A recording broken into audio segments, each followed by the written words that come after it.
And that concludes our sermon for today. Thank you all for coming. So few people.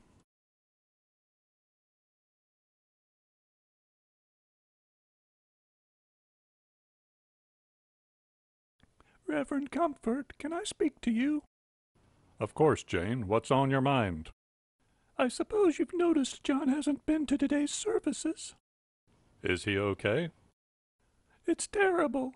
I think he lost his faith. We should go talk to him. I suggested a good old-fashioned prayer meeting, but he said he needed a hot bath. I don't know what to do.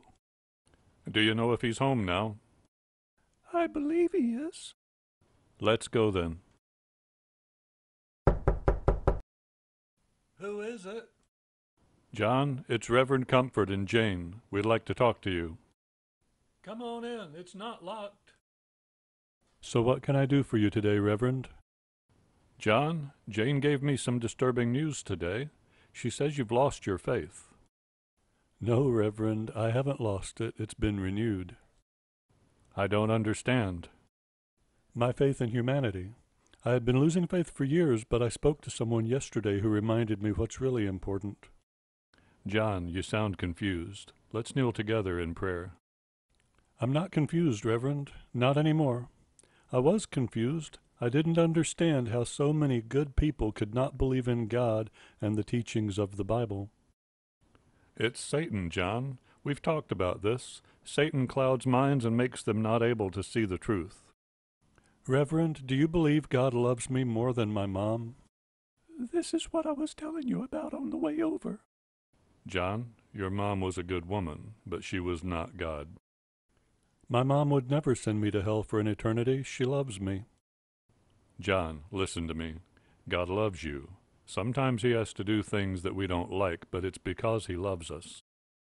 Sorry, Reverend, but an eternity in hell for the sin of disbelief is not love. John, I knew your mother. She always saw you as a good boy, but sometimes you did things that got you in trouble, didn't you?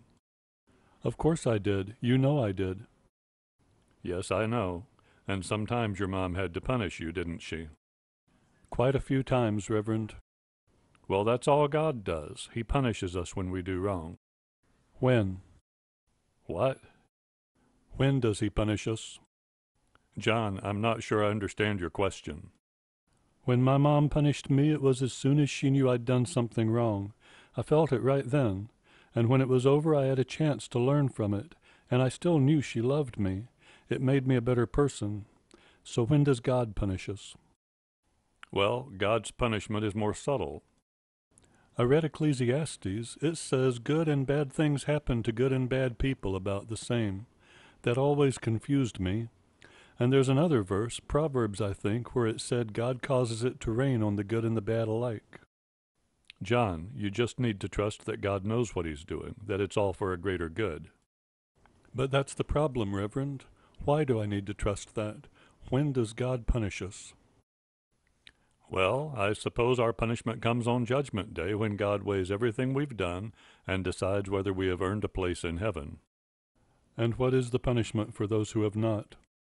Eternal damnation. You know this. My mom would never do that to me. She loves me. She loved me. But John, God can't just ignore everything man has done. He has to draw the line. And who made that rule, Reverend Comfort? John, you can't turn your back on God. There won't be any hope for you if you do that. I'm not turning my back on God, Reverend. There would need to be a God for me to do that.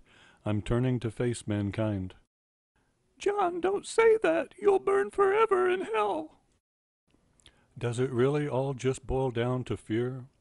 My mom loved me. If there was a God who loved me more than my mom, or even only as much as my mom, there would be no eternal damnation. If Christianity is based on a loving God who damns the unfaithful to an eternal torment, then Christianity is a lie. John! Jane, let's go. John, my door is always open for you if you want to talk. And mine is always opened for you, Reverend. Reverend, what are we going to do? We need to talk to that guy you were telling me about, the one who did this to John.